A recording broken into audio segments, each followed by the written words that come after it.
Hey guys, I hope you're doing well.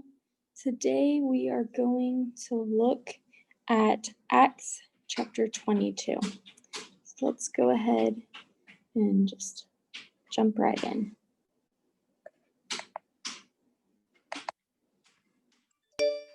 We're almost done with Acts, guys. This is crazy. Okay, here we go. Brothers and fathers, listen now to my defense. When they heard him speak to them in Aramaic, they became very quiet. Then Paul said, I am a Jew, born in Tarsus of Cilicia, but brought up in this city. I studied under Gamaliel, and was thoroughly trained in the law of our ancestors. I was just as zealous for God as any of you are today. I persecuted the followers of this way to their death, arresting both men and women and throwing them into prison, as the high priest and all the council can themselves testify. I even obtained letters from them to their associates in Damascus, and went there to bring these people as prisoners to Jerusalem to be punished. About noon, as I came near Damascus, suddenly a bright light from heaven flashed around me. I fell to the ground, and heard a voice say to me, Saul, Saul, why do you persecute me? Who are you, Lord? I asked. I am Jesus of Nazareth, whom you are persecuting, he replied. My companions saw the light, but they did not understand the voice of him who was speaking to me. What shall I do, Lord? I asked. Get up, the Lord said, and go into Damascus. There you'll be told all that you have been assigned to do. My companions led me by the hand into Damascus because the brilliance of the light had blinded me. A man named Ananias came to see me. He was a devout observer of the law and highly respected by all the Jews living there. He stood beside me and said, Brother Saul, receive your sight. And at that very moment I was able to see him. Then he said, The God of our ancestors has chosen you to know his will, and to see the righteous one, and to hear words from his mouth. You will be his witness to all people of what you have seen and heard. And now, what are you waiting for? Get up, be baptized, and wash your sins away, calling on his name. When I returned to Jerusalem and was praying at the temple, I fell into a trance, and saw the Lord speaking to me. Quick, he said, leave Jerusalem immediately, because the people here will not accept your testimony about me. Lord, I replied, these people know that I went from one synagogue to another to imprison and beat those who believe in you. And when the blood of your martyr Stephen was shed, I stood there giving my approval and guarding the clothes of those who were killing him. Then the Lord said to me, Go, I will send you far away, to the Gentiles. The crowd listened to Paul until he said this. Then they raised their voices and shouted, Rid the earth of him! He's not fit to live! As they were shouting and throwing off their cloaks and flinging dust into the air, the commander ordered that Paul be taken into the barracks.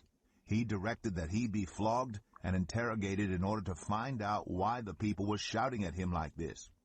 As they stretched him out to flog him, Paul said to the centurion standing there, Is it legal for you to flog a Roman citizen who hasn't even been found guilty? When the centurion heard this, he went to the commander and reported it. What are you going to do? He asked. This man is a Roman citizen. The commander went to Paul and asked, Tell me, are you a Roman citizen? Yes, I am, he answered. Then the commander said, I had to pay a lot of money for my citizenship, but I was born a citizen, Paul replied. Those who were about to interrogate him withdrew immediately. The commander himself was alarmed when he realized that he had put Paul, a Roman citizen, in chains. The commander wanted to find out exactly why Paul was being accused by the Jews. So the next day he released him and ordered the chief priest and all the members of the Sanhedrin to assemble. Then he brought Paul and had him stand before them. Paul looks. Okay. So we're looking at Acts 22. and you're looking at the whole chapter. So he goes and tells his whole entire story to the people, and they're listening intently and paying attention until he sits there and says that he was called to the Gentiles.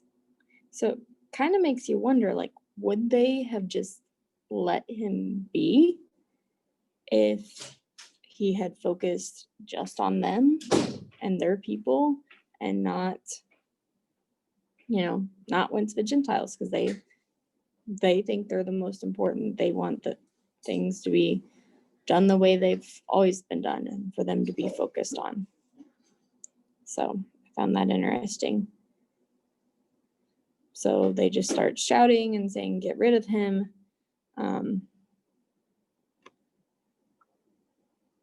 It was directed that Paul be put in the barracks and interrogated.